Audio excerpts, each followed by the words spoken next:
Hello everybody, this is Panda, and I want to talk about the Xperia Pro with the Sony new A1 50 megapixel 8K 30 frames per second 4K 120p camera. So this is my live stream that I haven't made a live stream in a long time on my desktop. It's been odd. So, with that said, I'm going to wait a few minutes.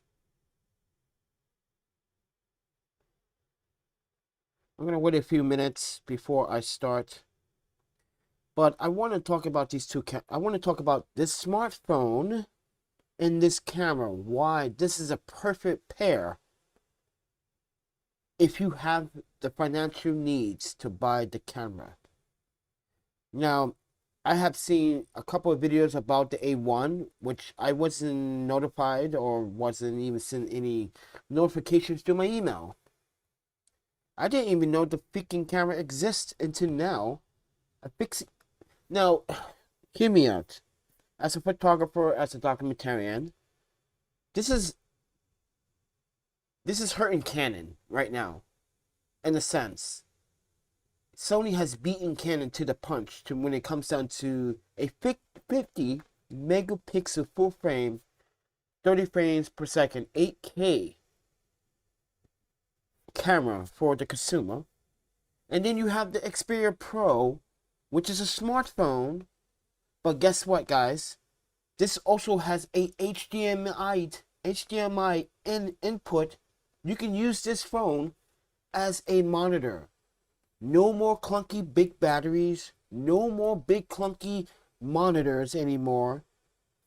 You have this phone. And guess what, guys?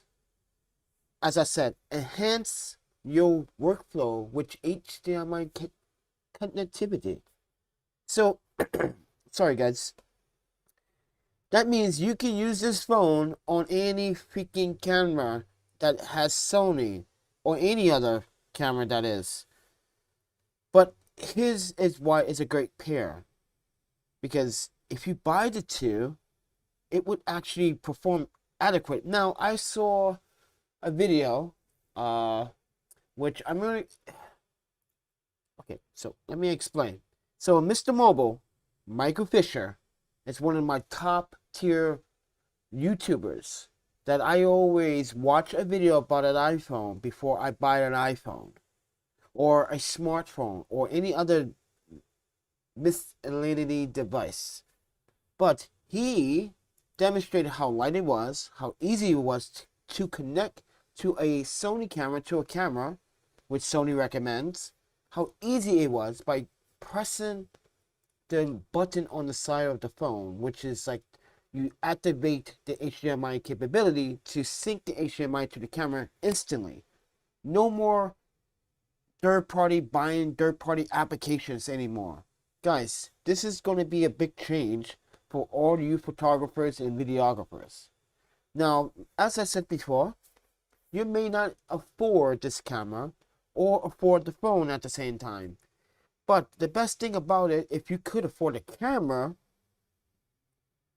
but not the phone, you get the 50 megapixels, the 30 frames per second, and the 8K, right? But if you buy the phone and you already have a camera, you can actually install this on your Canon camera probably and actually activate it with the button on the side. It's that easy. But anyway, guys, but here's the thing.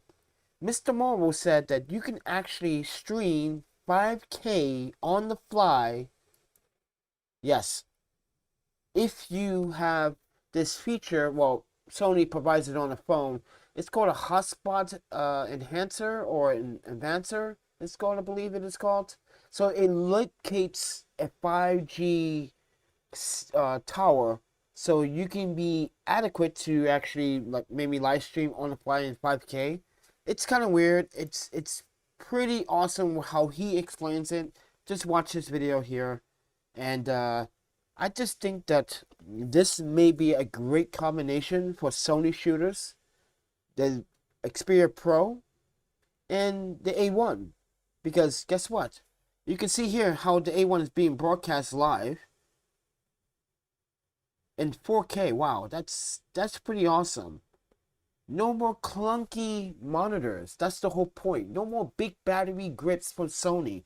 No more of those big batteries weighing you down.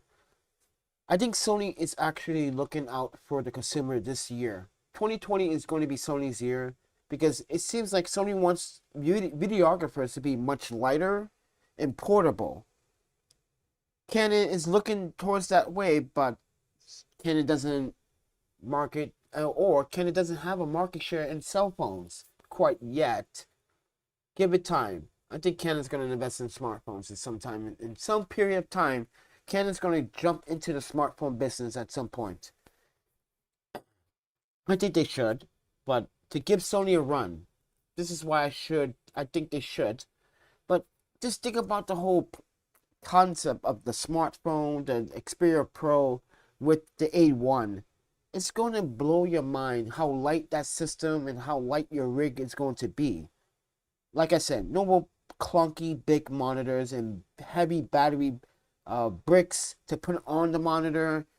And mind you, Michael Fisher also stated that in his review that after 2 hours or 3 hours of video recording, he has 50% battery life on the Xperia Pro right here at the tip at timeline 505. So let's take it with a grain of salt. Alright? I just think this is going to be a very good combination for the A1, in my opinion. I'm not sure what you guys think about it, but I think that the A1 is going to be a very